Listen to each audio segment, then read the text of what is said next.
So my radiation treatment for recurrence of prostate cancer has begun. I'm on ADT.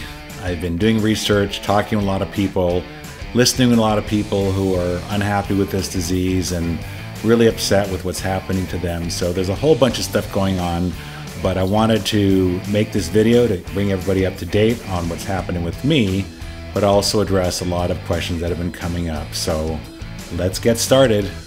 This podcast deals with prostate cancer, surgery, medication, and other medical topics. The host is a prostate cancer survivor who is recounting his experience with treatment. He is not a medical professional, and you should not use his commentary as medical advice. Please always consult a medical professional when learning about and understanding prostate cancer or any other disease.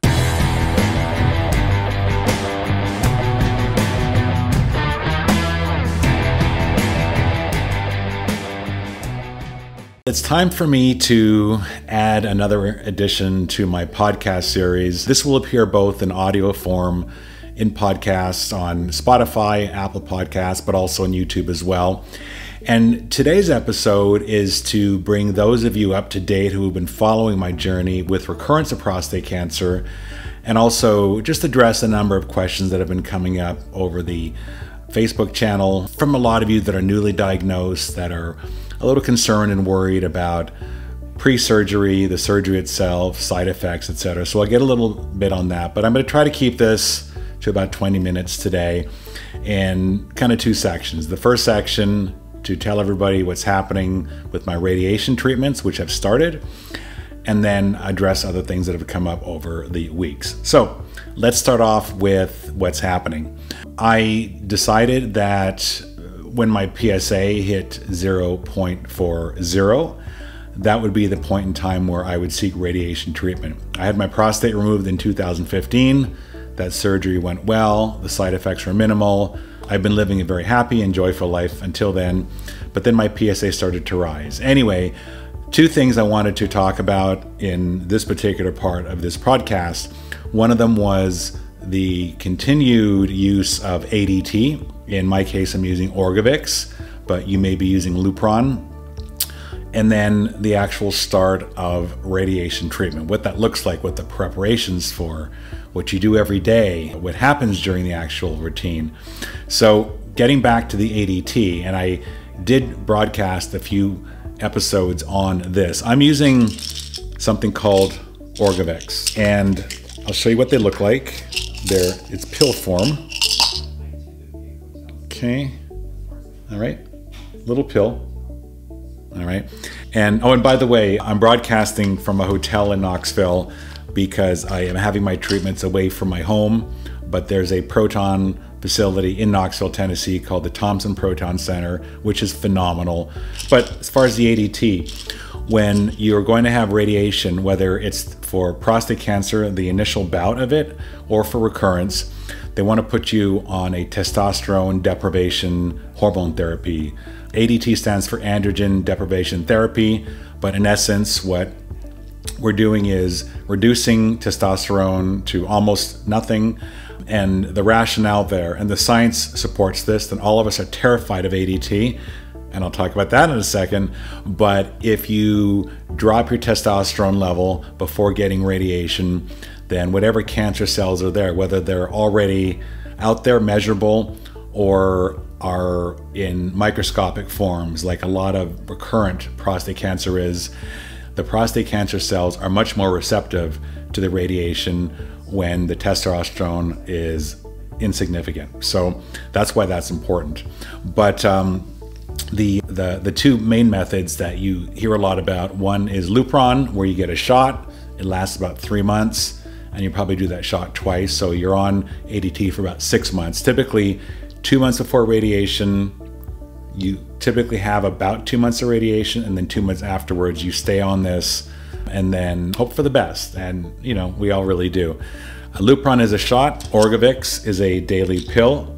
I'm a big fan of Orgovyx simply because once you start taking it, it kicks in very, very quickly. And then when you stop taking Orgovyx, the effects start to diminish very quickly, or so they say.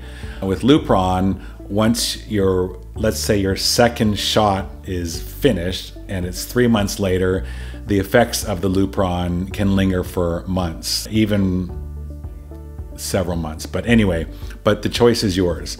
So spoke about this. Side effects I had mentioned prior. There's a laundry list of side effects when you get on an ADT. Everything from hot flashes to erectile dysfunction to complete loss of libido to putting on weight or diarrhea or fatigue or weak bones, all kinds of things like that. And I am past 6 weeks now. I'm into I think my 7th week of being on ADT. And as I mentioned in a different podcast, I do get, I don't want to call them hot flashes. I get warm from time to time, and it lasts a minute and it goes away, but it's nothing jarring. Sometimes at night you wake up and you open the covers because you get warm, but it's not horrific. Everything else, libido I would say libido is reduced dramatically, but I also think libido, part of it is mind over chemical. The chemistry, the testosterone in your body keeps libido alive. So when you see someone attractive, and this is kind of a man's thing, I think, they say, that, a man sort of sees sex with his eyes and a woman sees sex with her heart. But anyway, so prior to taking an ADT, if you saw somebody attractive and you kind of had that reaction, that sexual reaction, which is very typical, that goes away. Not entirely, but you sort of have to remind yourself that when you saw that woman or, that you really found attractive before, you have to convince yourself and say, yes, that woman is beautiful. I'm not throbbing at this point, but she's still beautiful. And so, libido is reduced, but the interesting thing is, for me at least, it has not disappeared. I just have to kind of coax it out. Same thing with erectile function. It's a lot more difficult, but it can be done. You just have to really focus on it. But other than that, fatigue, I don't know. I wouldn't say I'm any more fatigued, but I had a lot of advice from a lot of you out there as to a way to negate the effects of ADT, and that is to exercise and to eat well. So I'm exercising at least 3 days a week, and I'm using, so you're gonna hear different theories on what the best way to exercise is. I think the doctors concur that it's using weights. So if you get yourself a trainer, or even a remote trainer that can sort of give you remote instructions. I have an app that I use when I'm not with my trainer, but training with weight, so that's your arms, your shoulders, your legs, your core, at least 3 times a week for about an hour. That really seems to have a profound effect on how well you react. And as I said, your testosterone, I did have labs. My testosterone it used to be 800. It's down to about 10, which is almost nothing. Your testicles, I sort of knew this, but when you rid your body of testosterone, your testicles shrink, I think half in size, and you notice it, but it's temporary, so it's one of those things. And as you can tell sort of by my mood, none of this has really got me down. These are all expected side effects, the end goal being getting rid of cancer for good. And this is my second chance to get rid of cancer for good. The surgery was the first opportunity. A lot of men, I think, is it 70% of men that have surgery, that's it for life. That's it, you're done. It never comes back. 30%, and don't quote me on these statistics, but I think they're somewhat accurate. In my case, I had a positive margin, so some of the cancer was close to the edge of the prostate, and when they removed it, there was some tissue left behind that over time, over 9 years, eventually sort of started to come back to life. So nothing is showing up on a PSMA scan, so they can't find or see the cancer, but they know it's there because of a PSA score. And the idea now is, well, it's microscopic. We believe it's still in the prostate bed. Let's do radiation and let's be done with it for good. But like I said, these side effects, they are what they are. This is the objective, is to get rid of it. So I want to shift now to talk a little bit about what the radiation process is like, especially the first couple of days. And a lot of men that I spoke to say that the ADT was the worst part of this whole exercise, and that the radiation itself wasn't really so bad. What's kind of cool about radiation is when you're getting treated for it, you don't feel it. It's just like having an x-ray at your dentist's office or at the doctor's office.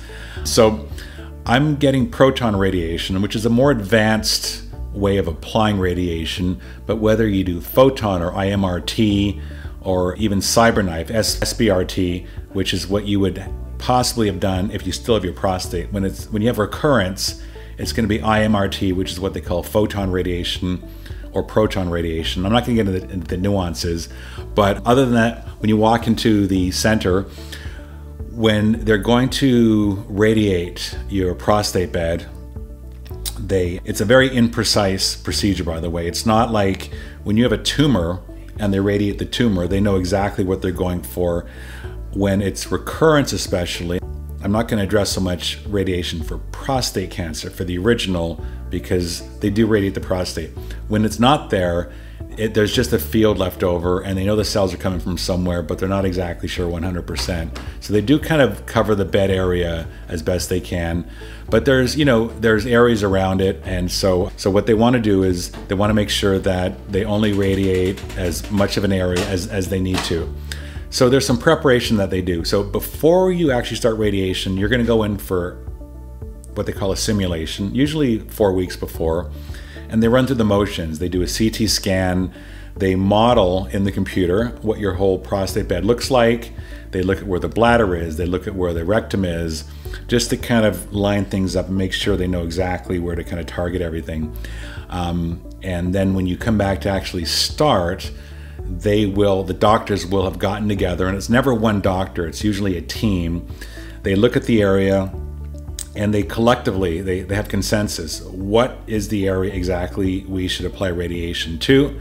And if you remember, there's things around there as well, so they don't want to damage too much of the surrounding area, but they do. But when you're actually going to go and receive the radiation itself, they want to make sure your bladder is out of the way. They want to make sure your rectum is out of the way as much as possible, because if you just radiate that area, and let's say your bladder is not full, let's say your bladder's empty, well, the bladder will kind of sit like a pancake over the area they want to radiate, and the same thing with your rectum. It's in that area. So what they want to do is, through drinking a lot of water, they want the bladder full and they want the rectum empty.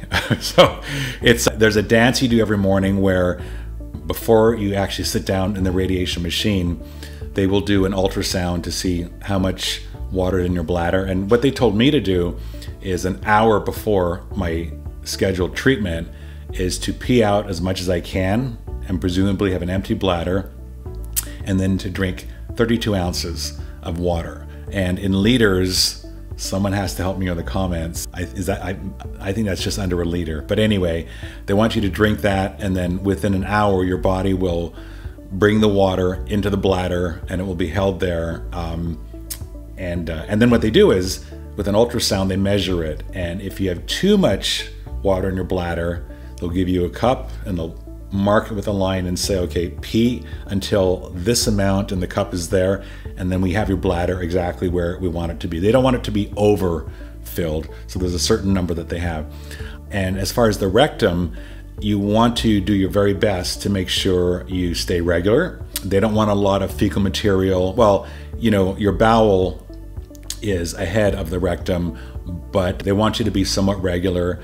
And I mentioned in my last podcast, if they're doing their job, and I'm very adamant about this, then they should be inserting a balloon. They call it a balloon, but they insert, well, it's a balloon of sorts into your rectum. They fill it up with water. What that does is that expands. First of all, it pushes anything out of the rectum that could be in the way, and the balloon itself expands inside the rectum, and it creates a barrier. So if the radiation comes through and you're missing most of the bladder, you're treating the prostate area or where the prostate was, and then you can't avoid hitting the rectum, but if the balloon is in place, it'll just catch one side of it and it won't actually damage the other side. So it really minimizes any damage to the rectum. The sessions themselves, when you go in, you will probably spend about 30 to 45 minutes from start to end. The radiation itself is about 10 minutes, but the setup, they put you in position. They really kind of don't want you to move.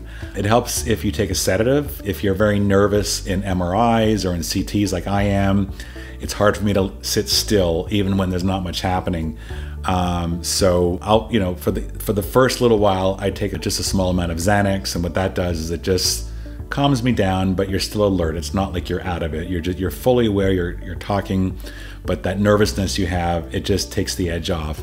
If I could have whiskey before, I would, but I don't think that's a wise thing to do when you're having this treatment. So speaking of MRIs and CTs, for those of you that are nervous about this big machinery around you, MRIs especially are very noisy, and I find that very disturbing. CTs are not so noisy, but when that thing starts spinning and you hear it, that's when I kind of get nervous.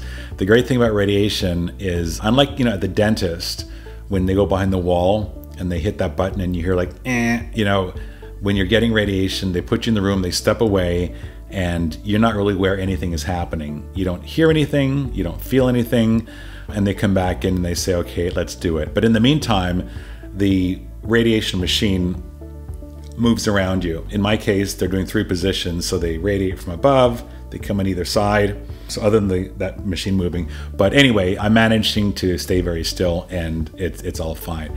So as of time recording this is June 4th.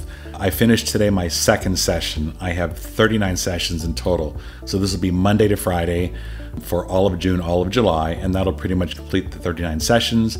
And if we do everything right, then this should be the very end of this journey, at least for me, being part of the cancer experience as a patient. And then I just resume talking to all of you about the disease itself and things I've learned and helped. So anyway, I will post updates as they're necessary, as things happen, but probably every 3 weeks or so, I'll just give you an update as to what's happening with radiation. They say that as you get more into it, on my 2nd day, I couldn't tell you that anything has happened. I don't feel any differently, but they say as you get about the 4th week, you start to get tired a little bit more, so we'll see how that goes. So anyway, it's not the worst thing in the world, and I'm okay with it. So 3rd part, I have recently in my Facebook group been seeing a lot of comments, a lot of men in fear, a lot of men that are headed into surgery or radiation.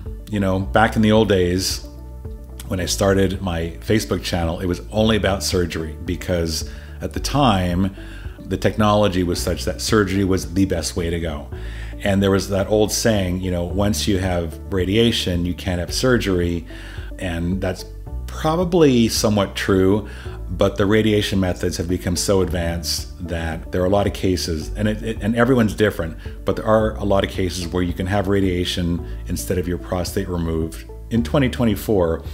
And it really increases your chances of success greatly. As a matter of fact, the CyberKnife, SBRT, can be a full treatment for prostate cancer in 5 sessions, which is amazing. It's not the perfect solution, but it's one that seems to be getting a lot of traction. But anyway, I don't want to necessarily talk about the surgery or radiation. What I do want to talk about is the emotional side effects and the potential side effects after surgery or treatment. Surgery is unfortunately going to be the greatest likelihood of side effects. And what the side effects are, and I think many of you know this that have been researching, is loss of erectile function and loss of continence. So because this very area, and because the prostate itself is a key gland for both sexual and urinary function, when it's removed and cancerous, even dangerously cancerous, it tends to affect all of those things. Now, I do believe still, if you catch prostate cancer early enough, and by early enough, I would say that means no greater than a Gleason 7. More optimally, Gleason scores of 3+4, although 4+3 are still okay most of the time. I had some 4+3s and I came out okay. If you're at a Gleason 8 or 9 or 10 or higher, the odds of you having permanent complications increase dramatically, because the cancer at that point is getting a little more advanced and the surgery may be a little trickier, and sometimes it gets into your lymph nodes, etc. But what I thought I would do, and I wanted to dedicate a whole podcast on this, and maybe I still will, but while it's on my mind, I wanted to give some of you some food for thought in the event that you are afflicted with this disease, you have your treatment, your surgery, or even your radiation, and then you find afterwards you never get continence back and you never get erectile function back. And I want to preface this with saying, in the vast majority of cases, the vast majority of men that I speak to, they do get full recovery at some point. Sometimes it's a few months later, sometimes it's a year long later, but at least it comes back in some form, if not fully. The only difference, in the best case scenario, you will have sexual function that comes back. It's just that your orgasms are dry. There's no secretion. And all of us are somewhere in between. Some people come out perfect, other people come out other ends. But if your concern is what happens if I can never get an erection again, or what happens if I can never hold urine, so you're wearing diapers for the rest of your life, because when your body's ready to get rid of urine, there's no control. It just sort of comes out. First thing I want to say about that is, if any of you are avoiding treatment for prostate cancer because you're afraid of the side effects, then you're doing yourself and your loved ones a big disservice. So, we can never control what happens to us. For those of you who follow religion, there certainly is a belief that, God has a plan for all of us and for all of you. And for one reason or another, this is the path that He has chosen for you. For those of you that are not religious and don't believe in God, then there is potentially a degree of fate. This was your fate, this was your destiny, or in other cases, just bad luck. Regardless of your belief as to what brought us all to prostate cancer and potentially to complications afterwards, the most important thing to always remember is that, there are different outcomes depending on the actions you take. So let's say you have a fear of losing sexual function and a fear of losing continence, and just really opt to not do anything with it.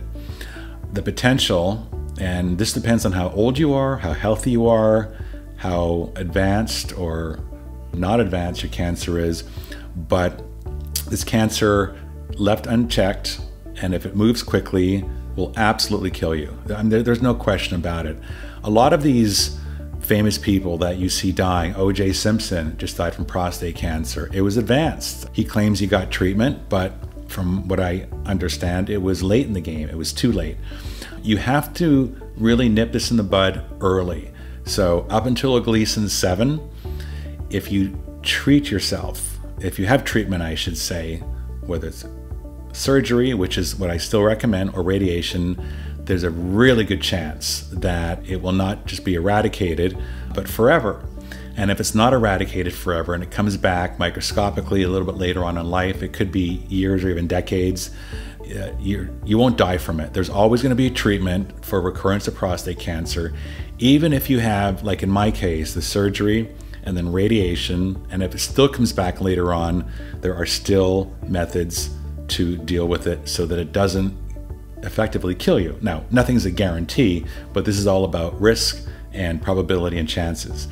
So I want you to think, and I don't want to push my luck here in pushing too much on all of you, but if you are avoiding treatment for prostate cancer because of erectile function or continence, I would say it could be a death sentence for you. And if you have people in your life who love you and who depend on you and who you love, you owe it to them to do the very best you can to stay alive as long as you can. So if you are someone who unfortunately came out of the other side of surgery with all of those conditions, or some of them, I want you to always have a perspective that, yes, and especially there are some people who chat with me who are very, very sexual creatures, and they can no longer perform or have sex or enjoy the life that is so important to them. And that's a big deal for them. With that being said, no matter what happens to you, you have your eyes, you have your ears, you can taste things, you can walk, you have your limbs, you can exercise, you can travel, your ability to love somebody, maybe not sexually, well, I shouldn't say maybe not sexually, but your ability to love another human being does not diminish. If anything, it gets stronger. It really gives you that perspective. Sexually, if you can't get an erection and you can't satisfy your partner, then you've just got to figure out other ways to have enjoyment. It isn't the end of the world. For some of you, you may feel it is, but I promise you, the will to survive, the will to stay alive as long as possible is very strong. And when you're faced with these challenges, they're going to become very strong. So you may not think, and you certainly may be, under the impression that this is the end of it. I can't say I know of people who have become suicidal because of these conditions. But there may be times where you feel that that's it, especially, if you're alone and don't have family and don't have anyone that, you love or loves you at that point in time. You might wonder, what's there to live for? You've lost these, but there's many things to live for. Life is a great and precious thing, despite us living in a crazy world. And I just, I wish politics didn't kind of lead sort of how a lot of people think about the world and each other, but it does. So putting politics aside, always focusing on what's great about the life you live, and the world we live in is a way to kind of stay forward. But anyway, so I would recommend, if you are someone that just never recovered, so you got rid of the cancer, that was maybe the easy part, but the life that you led before, where you could just go anywhere without diapers, or get intimate, without worry about erectile function. It may be a new world, a new life. And I think the hundreds of thousands, if not millions of men who recover from the disease with different outcomes generally are okay with it, but a lot aren't. And I have noticed a lot of chatter in the Facebook group of people that they've just basically given up and they're angry. And, there's no one to blame. It's fate, or it's God's will, or it's the luck of the draw, but it shouldn't be what defines you. And always take a step back and don't think about what you've lost. Think about what you have and what needs to be, in your mind, kind of a source of pleasure and enjoyment for the many years that are left. The greatest outcome of getting treatment for prostate cancer is that your normal life will be realized. It's not going to be cut short. If you get early treatment, you will live. You will live until the day that you were supposed to. And ultimately, when you do move on to this other great place in the sky, or whatever your belief system is, it won't be because of prostate cancer. You may die with some remnants of prostate cancer. As a matter of fact, I have to find the statistics somewhere, but they say the vast majority of men who are elderly, let's say 70 and above, actually 70 isn't really elderly, but let's just use 70 as a number, that have not been diagnosed will have some form of prostate cancer developing, but they'll die of something else. So a couple great things about prostate cancer: it's one of the few cancers that's fully curable. If you treat it properly, it's fully curable, unlike others. And another thing, it's very slow growing. And for those of you that may be looking at recurrence, here's the funny thing. So you hear of something called doubling time. When your PSA after surgery or after radiation for prostate cancer, the original, should be undetectable. If it starts rising in value and it hits 0.1, that's sort of a yellow flag. A rising PSA does not always mean prostate cancer. There's a lot of different things that it can mean. But if it keeps rising, and if the rate that it rises is quick, so that what they call doubling time, if it goes from 0.1 to 0.2 within a matter of months, they'll want to test a few more times. because at point 2, they do believe that there's some type of biochemical recurrence. And you hear that a lot, biochemical recurrence. We tend to understand that as meaning prostate cancer has returned. You hear biochemical recurrence, prostate cancer has returned. That's actually not what it means. What a biochemical recurrence means is that the PSA, the prostate-specific androgen, has shown itself in a test. And at that point, it's microscopic. It's not a tumor. It hasn't moved around. But when there's a biochemical recurrence, the potential is for it to grow into prostate cancer once again and to perhaps move around the body. And prostate cancer on a recurrence loves to hit the bones. It loves bones. So you don't want to get to that point. So that's why what they say is at a biochemical recurrence, I'm at point 4. I went from point 2 to point 4 in 3 years. That's really slow. There's a chance I could have waited 5 years, 10 years, and nothing more would have happened. It's quite possible. But because the recurrence is there, the biochemical, there's no tumors at this point. There's no prostate cancer developed, but the androgens are there, which are, hungry, and I have very high testosterone as it is. So the chances are it would turn back into prostate cancer at some point. So that's how we wipe it out. So anyway, I'm just jumping on a lot of different directions here, and I don't want this to continue for too much longer. I'm in this beautiful hotel room. This is not my usual studio, but with as good lighting as I can and not my usual camera system, I just thought I would put something together for you. If any of you have questions about anything that I've mentioned, and I covered a lot of things today, do go ahead and make some comments below. I try to answer as much as I can. I get a lot of people reaching out to me and commenting, and I'm still working full time. So if there's a point where I dedicate my life completely to volunteering to help others with prostate cancer, I'll have a lot more responses and a lot more elaborate responses. But for now, if you do make a comment, and I try to read as much as I can. At the very minimum, I'll give it a thumbs up to let you know that I've read it. But in other occasions, I will leave a comment and respond as well. So I'm looking forward to continuing to help share with you my own experience. And my case may be unique to my body and who I am, but my parting words are, don't let this disease be the end of you. It's very easy to treat, and if it comes back, you do exactly what I'm doing. You do a second round of treatment, you hope for the best, and if that doesn't work, which it should, the second time around, the vast majority of times they get it and they get it right. But if you treat it, you will stay alive, almost guaranteed. Nothing's a full guarantee, but because you're treating it, they're following it, and they're able to treat it. So I thank all of you for joining in, and from beautiful Knoxville, Tennessee, which I have not really shown anything of yet, that's it for this episode. I look forward to catching up with as many of you as possible sometime soon. Thanks, guys.